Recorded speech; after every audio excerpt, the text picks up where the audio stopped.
Hi everyone, welcome to Knowledgeopedia. आज हम कर रहे हैं हमारा second lecture on Indian economy. First chapter है हमारा Indian economy on the eve of independence and we are doing development under colonial rule. Now जब हम कॉलोनियल रूल की बात कर रहे हैं, कॉलोनियलिज्म की बात कर रहे हैं, तो सबसे पहले ये जान लेते हैं कि इसका मतलब क्या होता है। सो कॉलोनियलिज्म इज अ सिस्टम जिसमें दो कंट्रीज होती हैं।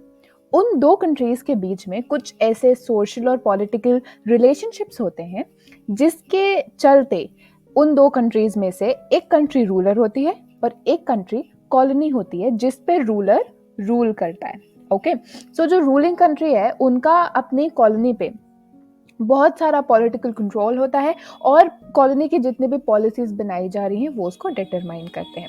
Now if we come to India, who's who, right, कौन था जो कॉलोनियलिज्म कौन कर रहा था? ब्रिटेन। ठीक है, तो Britain was the ruling country, Britain was the ruler और कॉलोनी कौन थी? इंडिया। हमारी इंडिया उनके लिए कॉलोनी थी, उन्होंने हमारे इंडिया पे कॉलोनियलिज्म किया था। Okay, I hope you understood the concept. So let's go to the development under colonial rule. हम बेसिकली ये देख रहे हैं कि कॉलोनियल रूल आने से पहले, ठीक है, सबसे पहले बिकॉज सी अगर हम कॉलोनियल रूल के टाइम पे क्या हुआ वो जानना चाहते हैं तो पहले हमें ये जानना होगा कि इंडिया उनके आने से पहले, ब्रिटिश एम्पायर के आने से पहले कैसा था। तो इसे याद करने के लिए, एंड रिमेंबर ये बहुत ही इंपॉर्टेंट क्वेश्चन है बोर्ड पॉइंट ऑफ व्यू से, ठीक है, तो इसे याद करने के लिए हम तीन वर्ड्स याद कर सकते हैं। देखिए यहाँ पे प्रॉस्परस, अग्रारियन और हैंडीक्राफ्ट्स। तो सबसे पहली चीज, हमारी जो इंडिया थी वो सेल्फ रिलायंट थी, हम इंडिपेंडेंट थे, हमें किसी और की जरूरत नहीं थी और हमारी जो इकोनॉमी थी वो बहुत ही प्रॉस्परस थी। सेकंड, हमारी इकोनॉमी अग्रारियन थी। अग्रारियन यानी कि एग्रीकल्चर से हमारा मेन एग्रीकल्चर जो था वो हमारा मेन सोर्स ऑफ लाइवलीहुड था। 2/3 population of India was working in agriculture sector. ठीक है, 2/3 पॉपुलेशन ऑफ इंडिया जो थी वो एग्रीकल्चर सेक्टर के अंडर ही काम कर रही थी। हमारा सारा पैसा, जो भी इकोनॉमी चल रही थी, मेनली एग्रीकल्चर के कारण चल रही थी। Then we come to the third part, handicrafts. जो इंडियन हैंडीक्राफ्ट्स थे in the field of cotton, silk textiles, metal, precious stones, इन सारे जगहों पे बहुत ज़्यादा काम करती थी इंडिया, यू नो।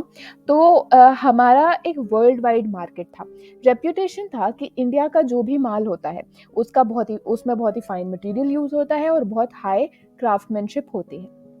बट अब जाहिर सी बात है, जब कोई और हमारे यहाँ आकर कॉलोनियलिज्म कर रहा है, जब कोई और हमारे कंट्री को रूल करने आ रहा है बाहर से, तो वो अपने खुद के इंटरेस्ट को प्रोटेक्ट करेंगे।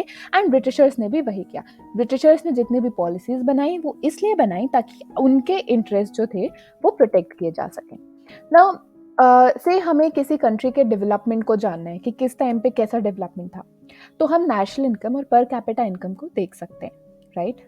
सो when it comes to the national income या per capita income of the time जब ब्रिटिश गवर्नमेंट इंडिया में थी, तो उस टाइम पे ब्रिटिश गवर्नमेंट ने कोई भी सिंसियर अटेम्प्ट नहीं किया था इन्हें एस्टिमेट करने के लिए। कुछ इंडिविजुअल अटेम्प्ट्स हुए थे, जैसे दादा भाई नौरोजी हो गए, विलियम डिग्बी हो गए, आरसी देसाई हो गए।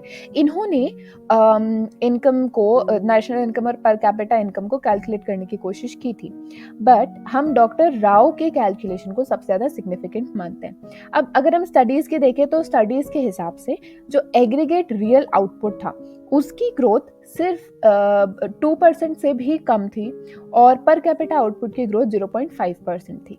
This brings us to the end of this video. Thank you.